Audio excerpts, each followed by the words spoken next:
When we look at the reasons for low enrollment and high dropout rates in the province, we see that economic access, یعنی جو ہماری معاشی access ہے وہ بھی ایک بہت بڑا فیکٹرز ہے. کس طرح سے کہ ہم یہ دیکھتے ہیں کہ 3/4 of the population of KPK are wholly or partly dependent on agriculture, and this includes many of the poorest households. کہ غریب ترین بھی جو گھرانے ہیں ان کا جو ذریعہ معاش ہے وہ ایگریکلچر ہے یعنی کھیتی باڑی ہے. 70% کی جو ویلیو ہے آف پروڈکشن وہ کراپس ہے یعنی کاشتکاری ہے، اور جبکہ 30% کی لائف سٹاک ہے جس میں بھیڑ بکریاں اور بھینسیں اور گائیں پال کے لوگ جو ہیں وہ گزارا کر رہے ہیں.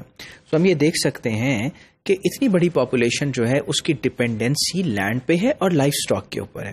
اب ہو کیا رہا ہے کہ 2010 کی سمرز میں جو فلڈز آئے، ڈیوسٹیٹنگ فلڈز، اس کی وجہ سے 20 million people became homeless and submerged 50,000 square kilometers and inflicted a massive damage of $10 billion to public and private infrastructure, as well as wiped out an estimated 2 percentage points from the growth rate. تو کیا ہوا؟ جب لوگوں کا روزگار زمین کے ساتھ، لائف سٹاک کے ساتھ تھا، تو نیچرل کلائمیٹیز جو ہیں جن میں فلڈز شامل ہیں جب وہ آئیں گے تو ہم یہ سوچ سکتے ہیں کہ معاشی بدحالی کتنی زیادہ ہو جائے گی اگر یہ دونوں سیکٹرز جو ہیں وہ ڈیمیج ہو جاتے ہیں. تو ایسا ہوا KPK کے اندر، اور ہم نے اس کے اثرات ایجوکیشن پہ بھی دیکھے. About 1/3 of the population is living below the poverty line، یعنی انٹرنیشنلی غربت کی جو سطح متعین کی گئی ہے اس سے بھی نیچے 1/3 پاپولیشن جو ہے وہ رہ رہی ہے، زندہ ہے یا زندہ رہنے پہ مجبور ہے. لوکلز افورڈ نہیں کر سکتے کہ وہ ٹرانسپورٹ ارینج کریں، اکوموڈیشن ارینج کریں غربت کی وجہ سے. So all of this relates to education, that in these conditions it is very difficult that people would enroll their children in schools, could afford sending them to schools when they don't have a house, when they don't have a home, and they don't have an income. Now going further, we see کہ investment جو ہے females کے education میں سے non-profitable سمجھا جاتا ہے because females are not going to work. That is why spend on their education. ایک بہت یہ عجیب ایٹیٹیوڈ ہے جو کہ موجود ہے، جس کو ماڈیفیکیشن بڑی ضروری ہے. کمیونٹی پارٹیسپیشن کی جب ہم بات کریں تو ہم یہ دیکھتے ہیں کہ امپروو کرنے کے لیے کوالٹی کو ایجوکیشن کی اور ریٹین کرنے کے لیے اسٹوڈنٹس کو اسکولوں کے اندر کمیونٹی کی پارٹیسپیشن بہت ضروری ہے.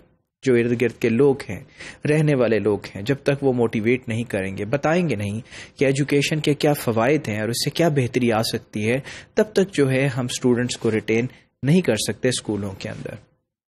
اب اس زمرے میں کچھ کام کیا گیا، اور وہ کام یہ تھا کہ PTCs یعنی پیرنٹ ٹیچر کاؤنسلز جو ہیں انہیں بنایا گیا. لیکن بہت سے اسکولوں کے اندر ہم نے دیکھا کہ یہ جو باڈیز ہیں، یہ جو اسٹیبلشڈ آرگنائزیشنز ہیں، یہ ڈس آرگنائزڈ اور ان افیکٹو ہو گئیں.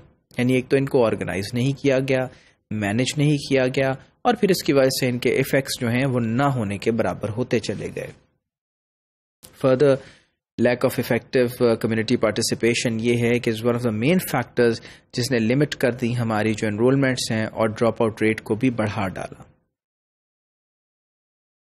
اب redressal of socio economic problems is a long term process. We all know that if we talk about poverty, eliminating poverty, raising people's standards regarding money, ایک بہت لمبا process ہے. اس کے اندر ظاہر ہے ان کے ذریعے معاش ہو سکتے ہیں، انڈسٹری کا سیٹ اپ ہو سکتا ہے، بہت سی ایسے رستے ہیں جو نکالے جا سکتے ہیں، لیکن یہ بہت دور کی باتیں ہیں، بہت لانگ ٹرم پلانز ہیں.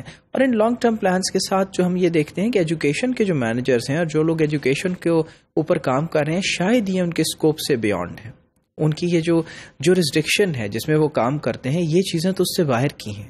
They can not really improve people's socio economic status اور their socio economic state of life. تو پھر یہ چیز ایک بہت بڑا پرابلم ہے جو کہ ہمیں درپیش ہے. اور کیا کر سکتے ہیں کہ صرف یہ کیا جا سکتا ہے کہ کمیونٹی موبلائزیشن، عوام کو آپ خود متحرک کریں، لوگوں کو متحرک کریں جو کہ خاص گاؤں، خاص ڈسٹرکٹس ہیں، کہ وہ خود کوشش کریں کہ ان کے ہاں سکولز کو قائم کیا جائے. آپ یہ بھی کر سکتے ہیں کہ لوگ اپنے لینڈز کو چیریٹی کر سکتے ہیں فار سکول، وہاں کچھ بلڈنگ کھڑی کر سکتے ہیں. یعنی کچھ نہ کچھ اپنی مدد آپ کے تحت کرنا پڑے گا. اور اس میں سب سے امپورٹنٹ فیکٹر لوگوں کی خود کی آگہی ہے جس کے ساتھ یہ ہوگا. پھر اس سے آپ اویئرنیس کریٹ کریں، لوگوں کو موٹیویٹ کریں کہ ہاں آپ ان گولز کو اچیو کر سکتے ہیں، اور ایسا نہیں ہے کہ یہ اچیو نہیں ہو پائیں گے.